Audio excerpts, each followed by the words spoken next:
Welcome once again. You're still watching Morning at NTV. Sandra Twin here to take you in this next conversation. I believe it will interest you. I mean, we've been talking a lot about sanitation, hygiene, water, and how different categories of people can access that. We've seen that despite reported commitment and progress in sector performance in 2020, the water and environment sector in Uganda continues to experience challenges of inadequate financing, capacity gaps, especially in the newly created local governments, the umbrella utilities and the ENR subsector, not forgetting the inequity in water service coverage. Yet the issues at hand are rarely discussed or even understood, let alone on the Current Affairs platform. This morning, we are privileged to speak to Dr. Patrick Moriarty, the Chief Executive Officer of IRC WASH, an international think and do tank that works around the world to find long-term solutions to the global crisis in water, sanitation and hygiene services. And of course, we are privileged to have Mr. Julius Mukunda, who is the Executive Director of the Civil Society Budget Advocacy Group. And later on, hopefully, we will have a representative from the Ministry of Water, that is Mr. Alfred Okot Okidi. It will be very interesting to understand what the government is currently doing to ensure that for our country that is battling the COVID-19 pandemic, what are some of the strategies that have been put in place to ensure that people can access water, to wash their hands, to, of course, have proper sanitation facilities and, of course, maintain proper hygiene. A very good morning, gentlemen. Welcome to Morning at NTV. Good morning. Good morning. Good morning, viewers. I do want to start with Dr. Patrick Moriarty. When we talk about WASH, for a person that is hearing WASH for the very first time, what do we mean? So, WASH, it's water, it's sanitation, and it's hygiene. We put the three of them together. Why? Because that helps to talk about what they're about. It's about washing, it's about cleanliness, it's about hygiene. And of course, in the current COVID crisis that we're all living through, we're all seeing how important that is, right? Because at least until we had the vaccine, now thank God we have the vaccine, but until then, the only thing we really had was wash. Keeping our hands clean, keeping surfaces clean. So that's what WASH is about. It's a human right. It was acknowledged as a human right by the United Nations in 2010. And yes, too many people around the world don't yet have access to that, to safe water, to somewhere safe sanitation, and to hygiene services. Why is it important at this point in our lives? You already talked about the pandemic, but in general, why is it important for us to be talking about WASH this morning? Because it's a human right. And that's an easy thing to say, but what is it really? It's health. It's a key public health intervention. Maybe it's one of the most important public health interventions we can make.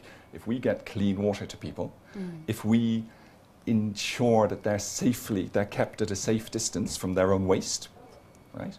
Then we stop disease. Even before you have to go to the hospital, we stop it. It's one of the most important public health interventions we've ever had in the world, the cheapest, the most effective. It's also something that far too many people spend far too much of their lives wasting time, walking half an hour, carry a 20-litre jerry can of water because there's no adequate facility near them. They walk, and it's typically girls and women who do that all around the world. You walk half an hour, you carry that water back, you don't go to school, you don't do other things with your life where you could be making money, doing something productive. So that's why WASH is important. And on to my very immediate left, Mr. Julius Mukunda. When we talk about strengthening, systems strengthening, improving water and sanitation and hygiene, now that we have that background, what do we mean? I think improving systems for WASH services means that we need to ensure that we can be able to deliver WASH services to reach closer to the people. What do we mean? Do we have clean water? Can communities access clean water? We know very well that only 69% of rural, we have 69% coverage in rural areas for people to access water. We also know very well that 8% of the mothers with the children under 5 actually have readily hand washing soap and water facilities. We also, for example, know that 22% of income for the urban people actually they spend it to buy water. What does that mean? It means that the money you would have saved to do other business and save and do investments actually you're doing in water. So if we are talking about ensuring that our boreholes are operating, that's number one. Ensure that, that we can actually pipe water and it reaches. I personally have an example. I was growing up, I would walk 5 kilometers every morning to ensure that our drum is full of water before I go to school. And today So we you have to go to the river, fetch water. Fetch water, feed, not once, you go 3 times, feed the drum of 100 liters, but we are like 5 boys, of course, you know. But now there is a tap in our compound. I really envy that. I'm like, why couldn't this thing come when I was still young? But you can imagine the time you spend all that, and it's not only these children, the girls and the boys, and but across the country. So our boreholes must be working. Our wells must be safe. We must have the right personnel to ensure that they are fixed and they can be able to work. We know that, for example, in this financial year that we are ending, we know that out of 400 boreholes that were supposed to be repaired, only 80 were repaired. And we are talking about systems. So operations and maintenance is critical and very, very important. There is also the issue about safe water. What kind of water are we drinking? That's also very, very important. And this is why maybe we have cases of typhoid, cholera, diarrhea. 33 children die every day because of diarrhea. And why? Because of poor hygiene. So if we don't deal with that, if we don't make sure that we have enough resources to improve the maintenance, to improve the delivery of our water, then I can tell you that we have a crisis at hand. COVID showed us that not only did we prevent it to a very big extent, but if you now ask doctors across hospitals, they will tell you that patients who have been coming for flu, for these communicable diseases, actually tremendously reduced simply because hygiene in the communities had increased. You go in a home, all of a sudden, there is a small pot at the entrance, so please first wash your hands. And we have heard the president saying, for me, this hand is mine, this one is for the public. So he washes it all the time. So I think that's another message to say that actually washing your hands all the time prevents. So how many Ugandans actually wash hand all the time? Lastly, for me, is the issue of 10% of Ugandans actually practice open defecation. Yes. I'm trying to bring sanitation at home now. Open defecation. That means we don't have toilet facilities. So what is our sewage system like? Let's come to Kampala, because forget about sewage system in my village. That probably is not there, but come to Kampala.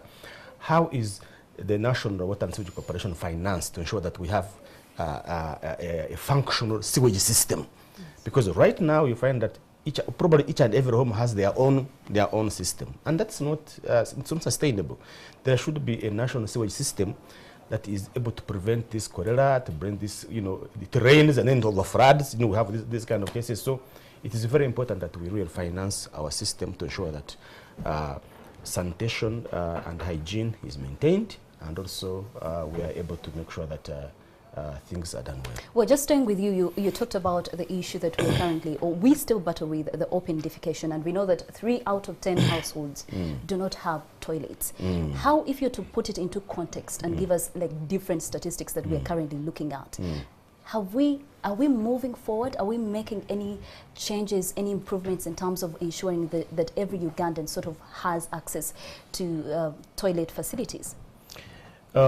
I think the situation today definitely is far, far better than 5 or 10 years ago. I think probably 50% of Ugandans did not have toilet. The situation is improving, and but I think we can do better. I'm saying and do better. The wash and sanitation, the wash services in this country have not been given the due attention it deserves. I think it's because the party the government feels that it can be a community issue, it can be sorted out, but as long as you leave it a community issue and you don't regulate it properly, then it becomes a very big challenge. My humble plea is really to say that, for example, we know that, for example, for the wash budget from 2015-2019, it has increased from 599 billion to 999 billion. It's a very good progress. But look at the population increase also. You are talking from 30 now to 44 million people. There should be serious funding and serious attention given to sanitation, so that we are able to ensure that we prevent these diseases that actually can be preventable by not going to hospitals. And I think for me, lastly, on this point on the systems, one of the things I think we also need to look out for is a home for WASH and for sanitation and hygiene. Right now, where is the home? When you say sanitation, everybody says it's water. So please, we are financing water. But also we have homes that still do not have access to clean water. Access to clean water, but also health has an issue, has sanitation component on it. We have education, it has sanitation on it. We have local governments are also playing part. I would want to see this coordinated functioning body or home, so that we know it is financed properly. It has the right targets that can be achieved. But when we have your Ministry of Water, your Ministry of Health, your Ministry of Education, I want to see more coordination on that. And I'm glad that the program-based approach is coming to see that how that can be solved. And I want also to see that being followed by adequate resources, so that we can be able to address that. We seem to take some of these things as very simple issues, and we want to deal with the roads, we want to deal with with electricity and all these big issues. But I think these small issues contribute greatly to improving lives of communities. Very interesting conversation. I know for a fact that now we are privileged to have Mr. Alfred Okot-Okidi, who is the Permanent Secretary in the Ministry of Water and Environment. So we'll be excited to hear your thoughts on their submissions in terms of how the government is providing proper access to water, hygiene and sanitation. But before I come to you, a very good morning and thank you for joining us. I do want Dr. Patrick Omoriate. You do work with the government in WASH RC. How is the government supporting? Is it very responsive in terms of your providing help or any attention to you as you provide all these services? Sure. So first of all, let me say in Uganda, so IRC WASH, we work across Africa, multiple different countries, I think, and we always try to have a very strong relationship with government. Why? Well, it goes back to this point that water, sanitation, hygiene, they're a human right. They're also a public service. So really the responsibility for delivering that service, making sure it's delivered, sits with government. So then for us, that makes government our primary partner. And I must say, I think we have a great, very good, very supportive partnership with the Ministry of Water and Environment here in Uganda. But I also always make the difference between, there's two parts of government. There's the technocratic part, the ministries, the people who are actually part of that water and sanitation and hygiene system. And then there's also the political leadership. And as a campaigning organisation, a lot of our work is also focused on getting that political leadership behind water, sanitation and hygiene. Because, like you were saying, Sandra, there are still people in Uganda, all across Africa, all around the world, who don't have a tap in their house, who don't have a toilet, right? And what we see is that often WASH, why is that happening? Because there's not enough money going in, because there's not enough money going into the ministries, because there's not enough money going to local government. And why is that? Because it doesn't have high enough political prioritization. And yet we see, most recently in India, that when you get that political prioritization, in India, 5 years ago, they said, we're going to end ODF. That's President Modi got behind it, put in billions, and they achieved it. He's now said, we're going to have a tap in every house by 2024. And you know that when the Modi government says they're going to do something, they often do it. And I think that's what we're really looking for. We campaign globally to get first ladies, heads of state, heads of government to own this issue and to bring it up to on the political agenda so that people like the PS have sufficient funds, sufficient resources, sufficient capacity to do their job.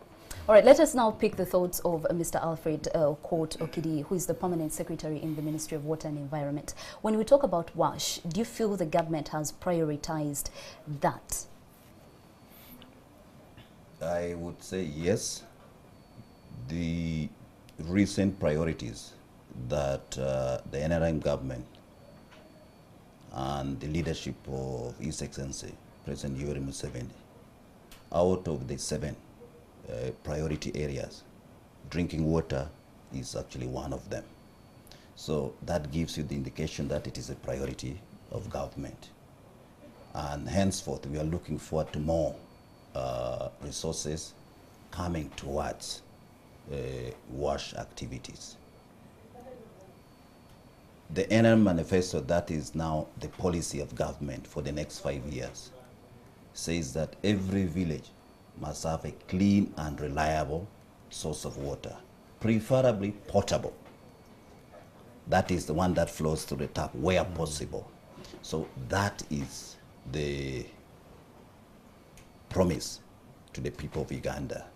And for us as the Minister of Water and Environment, we are now executing that particular mandate. And certainly government works with partners, and of course with IRC and other partners in development. We need to work together to close that gap, because a situation where you still have about 31% of the villages not having a clean and reliable source of water is certainly worrying. And we know waterborne diseases actually affect the children most, and the burden of lack of water is felt mostly on the women and the girl child, and that affects their productivity. So if you are supposed to transform our society, if you are supposed to create wealth, therefore that is a focus area. And water is actually central to every economic activity. Globally, if you look at the jobs, directly or indirectly, 85% of the jobs actually depend on water. So it is very, very critical. So this prioritization is actually welcome. All right. Now, if just to pick your thoughts on the fact that, have you really put in place initiatives on the ground to speak to the common person, speak to them about water, about sanitation, about hygiene? Do you have such programs in your department?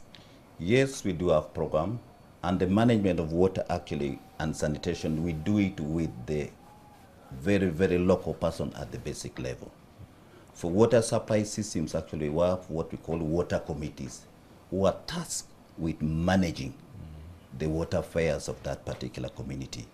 Every system that we build, there is a water committee.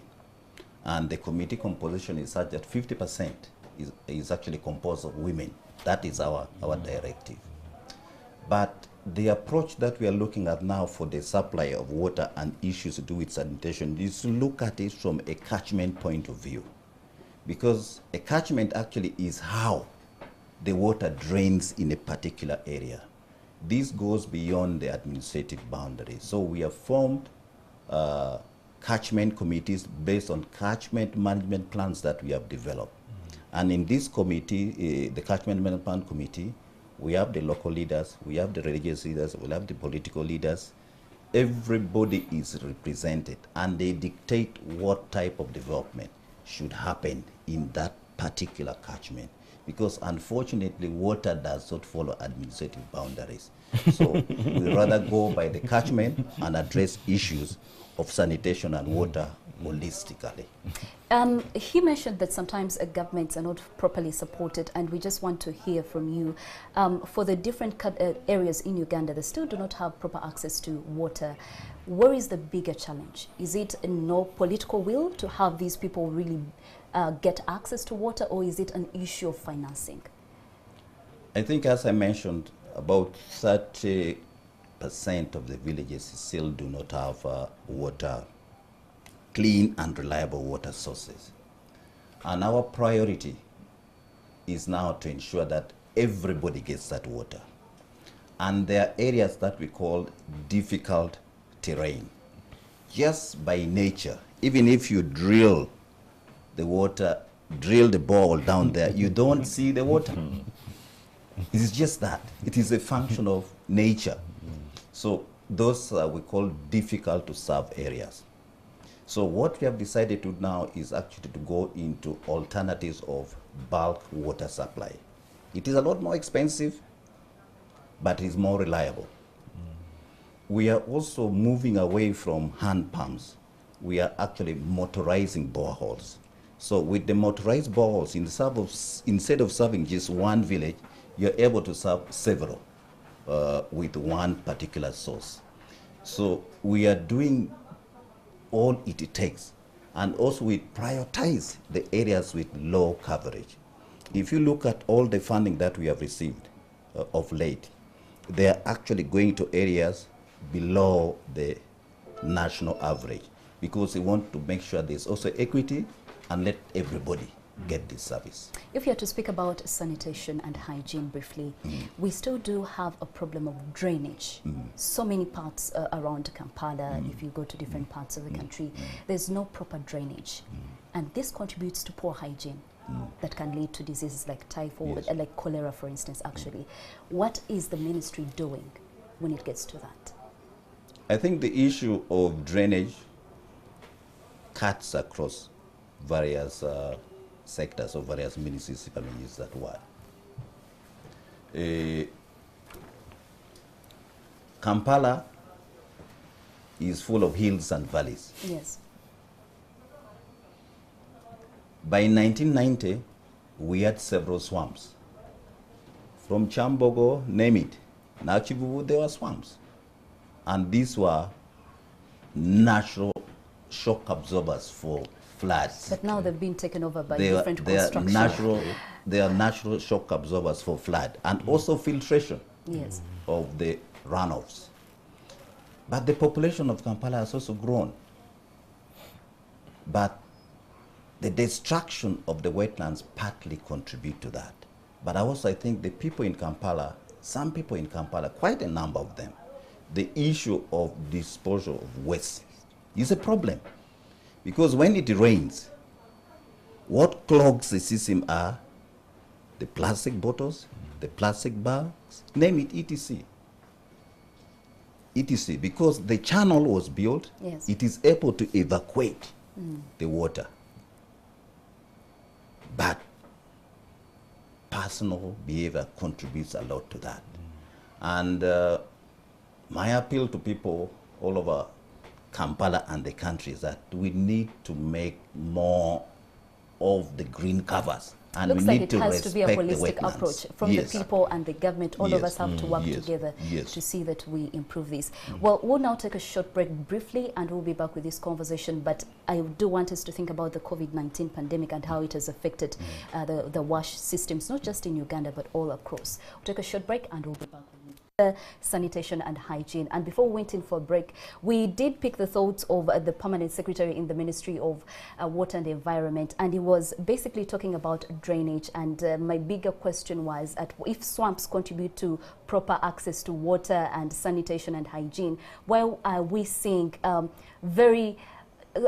would want to get the right term. We are seeing constructions fully completed in different swamps. What is the government doing in terms of that? Why are we still struggling with drainage channels? Why are we still struggling with access to water? And I just want to throw it back to you. Yes. When we look at wetlands, Yes. since 1990, we declined from 15% to 8%. We have just managed marginally to now move to 8.9%.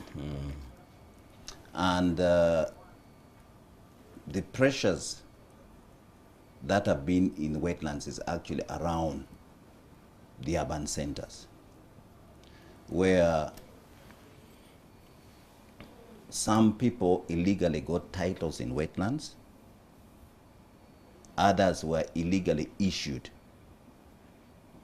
by the district land board, and the government took a decision to cancel all those titles. And as I speak, a number of titles have been cancelled in Kampala, Mukono, Entebbe, etc. But there are those who have gone to court to stop the process of the cancellation. And the encroachers are actually doing illegal activities. Government, through the enforcement arm, is actually getting them out of the wetlands. And what we have decided to do is to ensure that the communities know where the wetland starts and stops. We have actually been demarcating Yes, demarcation. the boundaries of wetlands. And if you see in most of these wetlands, you see those white pillars. That is actually where the boundary of the wetlands are. We have also done the coding of all the wetlands, and we are actually gazetting them. We have also produced a wetland atlas. And we have shared this now with the local government so that at that level, because land allocation is done at that level, they should not now going forward allocate land in wetlands All right, or any protected zones. Just to pick your thoughts, Mr. Julius Mukunda, on what he's saying, but also how does the encroachment on wetlands, someone watching us may be wondering, the encroachment of wetlands and swamps, how does it affect wash systems in Uganda? I think that you see there's something you're not saying. You see, in this country, when you say corruption, people think you get the money and run away with it. It's not. It's no longer that, by the way. People no longer pick money and run away with it because systems have been strengthened. Corruption, now we are talking about corruption here. When you look at people encroaching on wetlands, when you hear people, somebody's getting an illegal land title, somebody gets an illegal approval, and then he starts an illegal activity, and everybody keeps quiet. We just have a blind eye on what is taking place, and that is the face of corruption. So if you hear these floods are happening simply because we have reduced our wetlands from 18%, from 15%, now we are on 8%. 8%. So what does that mean? It means that our shock absorber for floods is gone.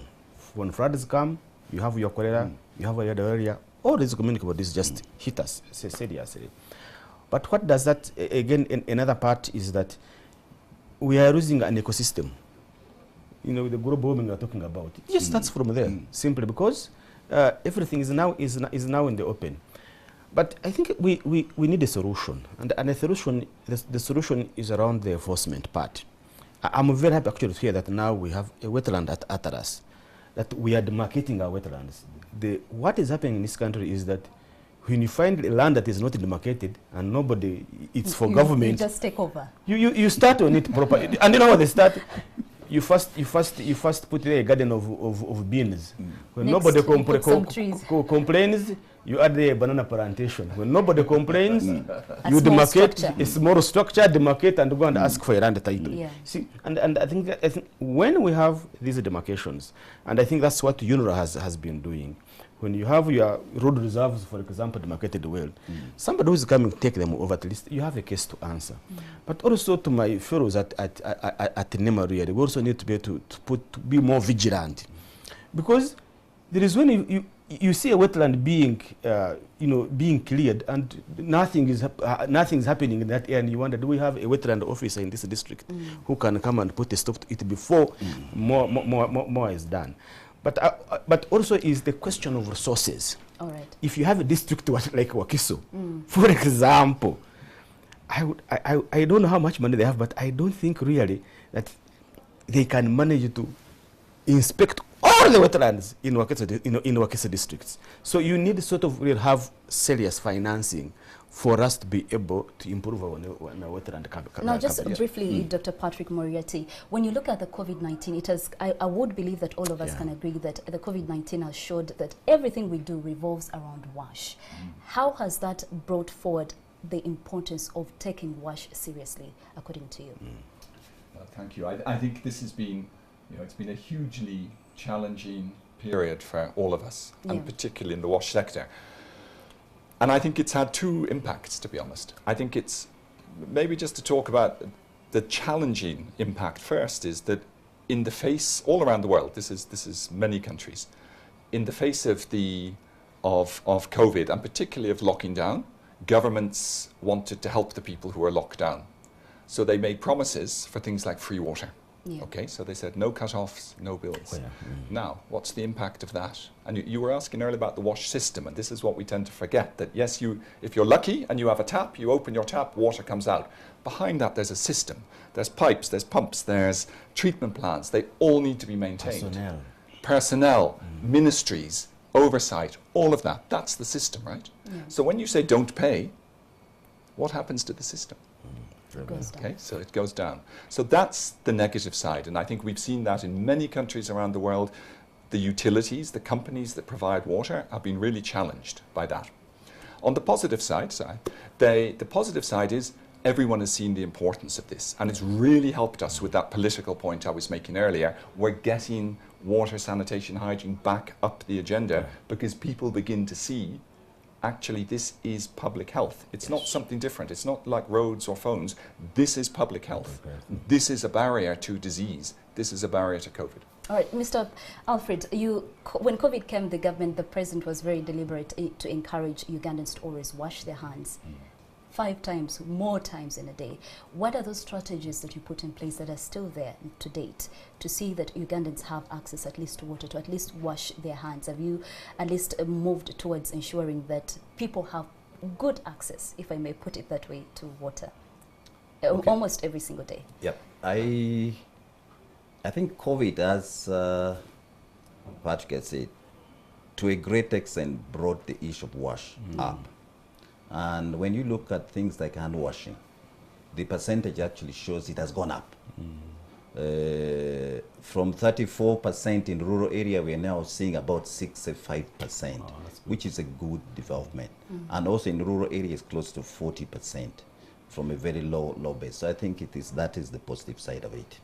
And also the utilities took the brunt, also in Uganda, because they could not disconnect, but people were being persuaded to continue paying. And I think I'd like to applaud many Ugandans actually honor their obligations. And I think the debt has considerably reduced, although there are still debts and pressures, but they will recover. But now, in terms of strategies for government to ensure that everybody gets served, one, the focus in terms of investment priorities now in underserved areas, number 1.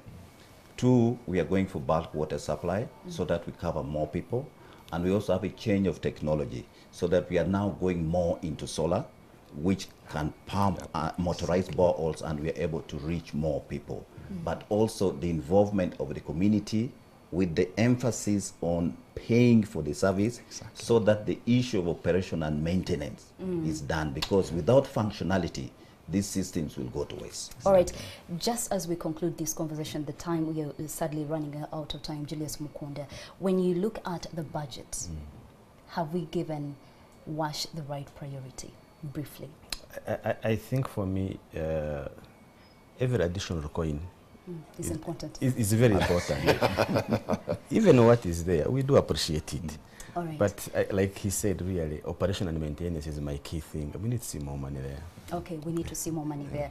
At least we have the representative here. Thank you, gentlemen, for joining us on Morning at NTV. This is a conversation that I believe affects you and I, and we do want to appreciate Alfred Okidi for joining us, who's the Permanent Secretary in the Ministry of Water and Environment, and also Mr. Patrick Moriarty for joining us, who's the Chief Executive Officer from the IRC WASH, and also Julius Mukunda, the Executive Director of CSBAC. We thank you so much for joining us on Morning at NTV and sharing with us your thoughts on how we as a country and even different systems can actually have proper access to water, sanitation and hygiene. Thank you for joining us on Morning at NTV.